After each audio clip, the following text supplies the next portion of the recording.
Hello, everyone. You are listening to Kingdom Stories, where we tell stories of hope and power from the lives of everyday Christians just like you and me.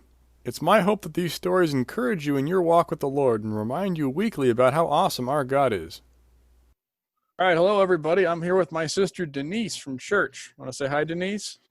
Hello, everyone. All right, Denise, you want to go ahead and give us a little bit about your background and then maybe jump into your story? Sure. My name is Denise Wilson. I am a Christian, been a Christian since I was a little girl. I don't even know what age. I felt like I was called by God before I knew who He really was. I am 47 years old and I've been with the Movement Church since 2017. And I come from a large family. I would say my mom had 5 kids and raised 7 of my cousins. So Wow. not all of us lived in the same house at one time, but majority of us have. It's a lot of kids flying around. Yes. The youngest two right now is 17 and 15. Hmm. About to be 18 and 16. Tell us what your story is. Let's hear it. So my story, I believe, is going to inspire those who have low self-esteem. It's how God brought me out of feeling like I was a nobody to being a somebody and staying humble through it all. So I'll start with, as a young girl, I have a twin sister, and we never compared ourselves. We've always gotten along really good, but comparison would come from other people. And it would be like, who's the prettier one, and that would kind of like really make me shy and embarrassed because she was always picked to be the prettier one. And one thing I say about that is she never, ever, ever would say, I am the prettier one. She would always defend me and say we both were pretty. So, and we talk about that to this day. And as we grew up, other family members would be so, I would say my younger siblings were really like outgoing. But when we were around all our family members, like cousins, aunts, and all, my twin and myself more so would just sit back and observe everyone because I always speak of we, I'm sorry, it's like I'm a pair. Um, I would sit back and just watch and observe and wish that it was me that had some boldness. A lot of times I would be picked to go with family members because of being quiet and being nice and not being the loud, outrageous ones, not realizing that was helping me instead of, you know, um, being discouraged. The other thing is, as we got older, I used to try to do things and I feel like I was a failure at it. And so it kind of made me feel like I wasn't good enough to do things or to be used by anybody for anything. And a lot of times, even to this day, I still doubt myself about education. I feel like I'm not qualified for things. And, throughout the years, God has started changing it slowly but surely. But also, I will pray about it because I got tired of feeling like a nobody. I remember in childhood, folks would look at us and tell us when we go to high school that we're not going to make it because we're just too quiet, too shy. Nobody will recognize us. And it used to bother me at times, but then I'll look at my sister and I'm like, well, we got each other. And that's all we needed. And in high school, I remember trying out for cheerleader. And I was like, oh my God, I'm not really a dancer. I'm not really one that can do cheers, but I'm going to give it a chance and see what happened. And I made it, made it in cheerleading, tried basketball, tried sports. It was like, that's just not going to work. Tried it for years and realized, you know what, that's not what I'm called to do. So tried to do other things in life, started working. And as I got older, started working, started trying to find myself and trying to find boldness. Slowly but surely it came. And I realized once I started really seeking God. So let me go back. As a young girl, I found Christ. I remember my sister walking in the room saying, what are you doing? Why are you just laying there? And I was like, I want to be saved. I want to live for God. She was like, you don't know nothing about God. You don't know nothing about being saved. And she wasn't lying. I didn't know nothing about it. It was like something just came over me and I felt it. And eventually started going to church with my grandmother when we were younger. And I still really didn't understand. As we got older in church, I would see, different ones. operating in church, and I would sit back. I became an usher. I feel like that's all I can do. I would greet people and smile, greet people and smile. I didn't hold a long conversation, but then I became started being in the choir, enjoy that, and it kind of made me feel a little better about doing something for Christ. And I've always wanted to sit in the sing in the back because I hated to be seen because I felt I wasn't a good singer. I felt like I was ugly, but then I would have to remember this is for Christ, it's not for a show. Joined a community choir, and it felt like that's where God started using me the most. I would lead prayer, and I was like, oh my God, they asking me to lead prayer. But what I didn't realize is I was a prayer warrior. I would pray all the time. I would get up at 5 o'clock in the morning and I would just pray and read my word, and I'd spend an hour with the Lord. And so God started showing himself in that way to me. And I remember praying many times, Lord, give me boldness, give me the strength to go on, stop letting me be shy. I'm tired of being shy and in a shell. I need to come out of this. And so one of the scriptures I want to refer to is Joshua 1:9, where it says, have I not commanded you? Be strong and courageous. Do not be afraid. Do not be discouraged. For the Lord your God will be with you wherever you go. And sometimes I couldn't quote scriptures, but I know it was something in the Bible about coming out of that shell, coming out of shyness, coming out of being hard on myself, feeling like a misfit, like I didn't belong.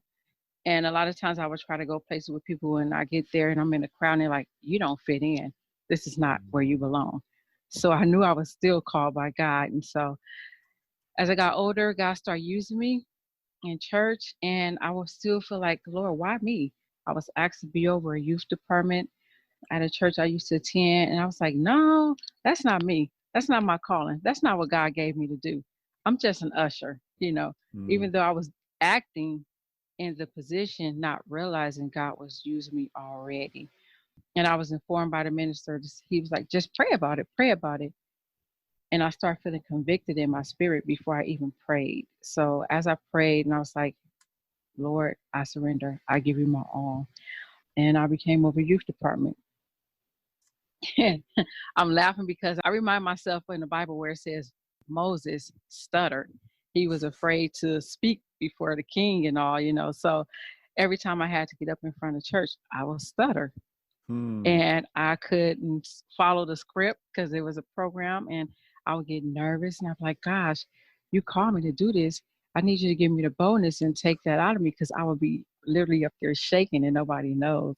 But Wow. at the same time, God was still using me and being humble, and it would flow, it would go, but I would be so nervous.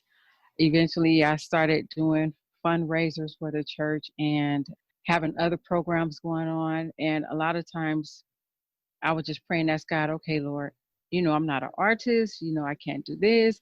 I just always doubted myself because I feel like if I didn't practice it, I couldn't do it. Hmm. Well, when I really sought him, he would lead me on how to make a tune. We did a resurrection Sunday, and he had showed me all the stuff. I prayed and sought him. He showed me what to get cardboard, get foam, get spray paint, do this, do that. And it came out really well. And I was looking at it like, gosh, you are awesome. I mean, you used me to do that. You did that. And it felt good to know that God can use a nobody and make them a somebody. Sometimes I still, even to this day, doubt myself about things. I would say one of my biggest hurdles is when I took a leap of faith and I left my prior church, not knowing where I was going to go, but I listened to the Lord. And in that, He has allowed me to start a feeding program, which I would have never thought in a million years I would do, and having the people to support. And when God is in something, He brings support. He supply your need. He will give you the things that you need to make it function, make it work. And I never looked at myself as a leader. I always look at myself as someone that can get people together and just show love, and they come because I love them. Not out of vanity, but just because I know it's the Christ that's in my heart.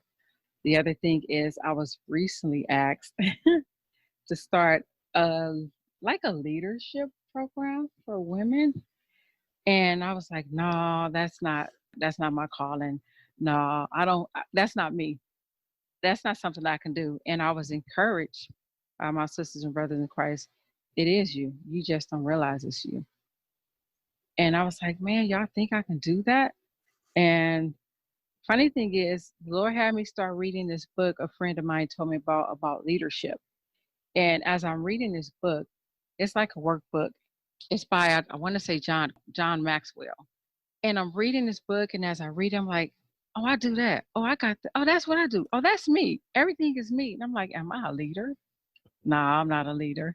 But I've never been a follower. That's the funny Mm, thing. I've never been a follower in all my low self-esteem, shyness, trying to hide. I never followed anyone to anything that I felt would make me be seen. But as God gave me more boldness, and as I endeavor to this new task that is going to be set before me, I just know I need to seek the Lord more. But I still think about him like, man, am I really qualified for this? And it's not about being qualified by man, but it's being qualified and justified by the Lord. So that's where I am. that's awesome. The way you can tell if you're a leader is if someone is following you. There are. That's all it is. Are Yeah. people following you? Then you're a leader. Yeah. And you can be intentional about it, Mm-hmm. or you can stumble into it and be like, hey, what's everyone doing following me? And that's true. I think it's awesome that God brought you from a shy, self-conscious teenager to now you're leading and don't even know it. Right. You're just such a natural at it that you don't even realize you're doing it until you turn around and realize people want to follow you. Right. I think that's awesome. Thank you. I also wanted to kind of circle back a little bit. So, Okay. what were some of the steps where you started realizing something was up? Like so you were shy and you turn around and you're like, because you mentioned the VBA, or was it youth group or the youth program? Youth department. Do you have any more examples like that where it was like you realized God was grooming you? For the youth department, how that started was I always admired my cousin. I mean, he's probably he's in his 30s now, and became a minister at a really young age. And I would see him in action, and he can preach, and it was like, okay, that's not what I want, Lord, but I want the other part that's in him. But make it that it's my own identity, and I don't look like a copycat. And I would pray that prayer faithfully, and God gave it to me a different way. And so what he also instilled in me was, I believe in paying my tithes. And so I would pay my tithes, but at the same time, I was like, hey, I want us to fellowship. So I would start buying food, cooking it, bringing it to the church. And people were like, well, how much? I'm like, no, it's free. I want us to fellowship. I want us to love on each other and just fellowship together before we go home. And that's how God started it with me. And I did that a few Sundays. Eventually, he's the one that approached me and asked me, hey, I want to do something else, or I have to do something else. Will you please lead? God, show me you. And I was like, nah, that's not me. But I was like, because once you get a title, people feel that you are entitled to do what they want you to do in that position. And I've always been afraid of having to live up to what other people expect a title to mean. But as I prayed and prayed, and the Lord convicted my spirit and let me know, I called you when you were younger, when you didn't even know me. Step out on faith. This is you. I will, elevate you into positions you wouldn't even know about, you wouldn't even dream of. And so I went back to him like within a week and said, I'll do it. I'll do it. And so, and I learned to start saying yes to the Lord, because anytime anyone approach you with something that's to help, I would say, the ministry, it has to be of God. They see something in you that you don't even see in yourself. And that what was happening, people were seeing. He saw something in me, and others have approached me. But I was like, let me think about it. No. But when I said yes, I felt free. So what comes along with the youth ministry is the programs, the holidays, the stuff that come up, and you are the ones that be over that. And I remember being a young girl. It's like when I was younger, we would do things at this time. Like we would celebrate Mother's Day, Father's Day. We would present something to them. We would celebrate Black history. We didn't call it Easter, we call it Resurrection. And different persons that have been over the youth department kind of have stopped doing that throughout the years. And I was determined, Lord, if I told you yes, I'm gonna give it my all. And I would just come out of my pocket and pay for things because I feel like I may not be rich, but I want to serve my God with all I have and give him my best, give him my all as if I was a rich person. So my spirit was rich, but my pocketbooks were not.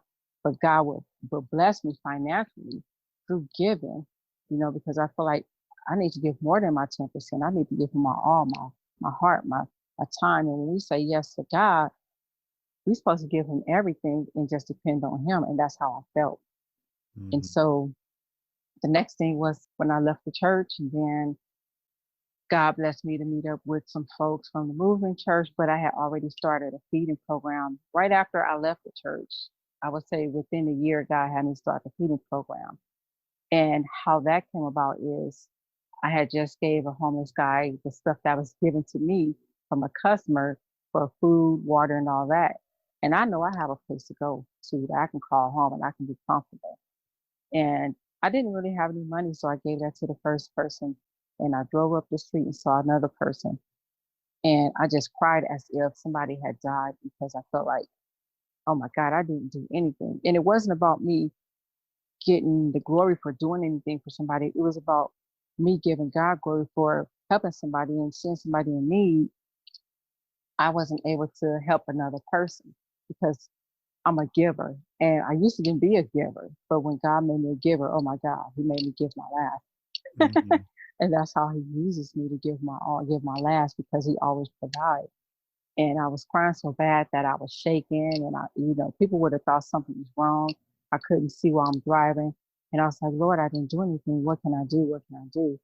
And clear as day, 3 different times I heard him say, feed my people, as if it was in a car with me and there's an audible voice. And I looked around, knowing it's only me, and I got excited. And I was like, Lord, I'm a procrastinator, but I will not procrastinate on this. I got home. As soon as I got home and came through, I know it's usually traffic, but I cannot even tell you if it was traffic that day. I just know I got home so excited. I was talking to my sister. She was going to Cal Berkeley, and I told her what was going on and what I wanted to do. And she got just as excited as I got. And we came up with our name and some other stuff and our, what you call it, like the motto, put your passion into action. And she was reading the book and she was reading part of the script, and the man was saying something and he said, put your passion into action and some other stuff. I said, no, stop, go back. He said, where? I said, something about the passion. She said, put your passion into action. I said, that's it. That's what we're going to go by. Just like Nike says, just do it. Well, we're going to do it. Put our passion into action. So the next day, I don't even know if I slept. I was so overwhelmed with joy and excitement about feeding folks that needed something, and it's something about when you give yourself to people. For me, I was trying to do Avon first. I was trying to do Mary Kay, but I felt stressed out. And this is all within the same 2 months of me starting a feeding program. I was like, forget this, forget trying to make money, forget it.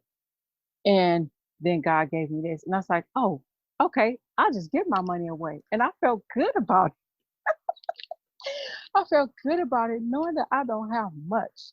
And it's like, you know what? It's in the master's hand. Whatever happens, it's his plan. So I went to work the next day.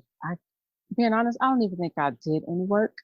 I think I just sat there, meditated, prayed, and had a pen. I remember having a pen in my hand and a paper, sitting there just waiting to hear from God.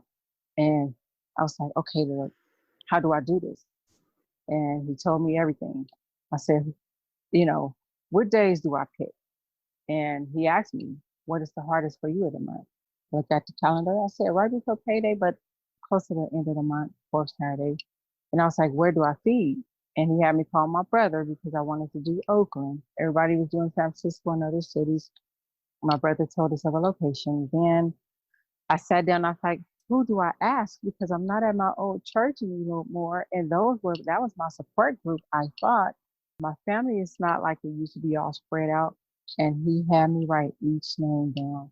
Some was from my prior church. Some was family members. I wrote down a list of 25 people, and all 25 people plus came and helped. And it was wonderful because once that happened, and then I went back to work and I was like all energetic. And as different folks or customers would come in my office, they'd be like, so Inspector Wilson, what are you doing now? And this, that, and the other. I'm like, I'm feeding the homeless. They got excited. And it's like, okay, so tell me more. And I told them more and they started donating. I mean, they were donating. I know $2 and $10, it was $500, it was $1,000. Wow. It was some nice amount my first year. My first year was like, wow, it was unbelievable. Second year came along. It was still nice, but not as much. But then I was like, okay, I'm just going to wait on God and let him help me. And then that was 2016. 2017, I met Movement Family and the church just took me in and still to this day help out when we out there. And you are one of the ones that come out and help, So I'm just blessed that people believe in a dream because I'm not getting rich off of this. I just want to give because Jesus gave. Mm-hmm. And he wasn't rich on earth. But, so I look at it like that. And so that was the second thing. Wow. I think it shouldn't be lost on anybody how much prayer has been central to all this. Mm-hmm. A lot of it prayer. Sounds like you've had a lot of prayer, not just like the average Christian kind of prayer, but like gallons and gallons and buckets of it. Oh yeah. So my prayer days, okay, so God gave me fasting days. So it's everything, he gave me Mondays as my fast days. And I haven't did it in a while, but I've been slowly like, you know what, God, today I woke up at 5:00, like I was telling you earlier, did my prayer, then read my word. So I spent about a little over an hour with him. And I was like, okay, now I need to start back getting into my prayers. And he gave me Mondays. Mondays are my prayer time. My fasting times. But every day at 5:00 is supposed to be when I wake up and give my time to Christ. And when I don't, I toss and turn all night long. So I know that's what he has me to do. And when I do give him my time, my days go smooth. I sleep like a baby. And it's like I want for nothing. He just pours things out to me. I've been blessed with vehicles that I've had to give away because I've gotten so many. Yeah, I'm a giver. I don't charge people for it. If it was given to me, it's given to you. Wow. That's awesome. Just hearing how it went from shy girl to now like prayer warrior, bold, generosity, just everything just kind of comes together. And it's awesome. And like I've only known you for a couple of years now, but it's been awesome seeing you in the church, and everybody loves you, of course, because you're just that awesome. Oh my gosh. I hope. Yes. And I love everyone. And it's like you can do me wrong. And God, another prayer that I just pray, not just that I prayed often with God, make me like a little kid. If somebody wronged me, make me to forgive them with the quickness. Because children, when they fight, they go right back to playing. And God has put that in my heart till I'd be amazed at myself. And sometimes I get mad at myself because I forgave and I'm back in their face. I'm like, hey, and I'm loving. But then I realized I asked God to give that to me. So, and I'm good with that now. But my family is like, no, you should this, you should that. I'm like, well, God wouldn't like that. What would Jesus do? I love it. So yeah, that's me. That's awesome. Well, thank you for telling us your story and how God's really, brought you to this place. It's been a good story. Thank you. That's all God. That's all I say. I give him all the glory. If you like the story today, please don't hesitate to spread the love. Share it, like it, and subscribe to hear more. If you want to share a story from your life about an encounter with God, please don't hesitate to email me at jesse@newawakeningministries.org. Stay safe and remember, the kingdom is among us.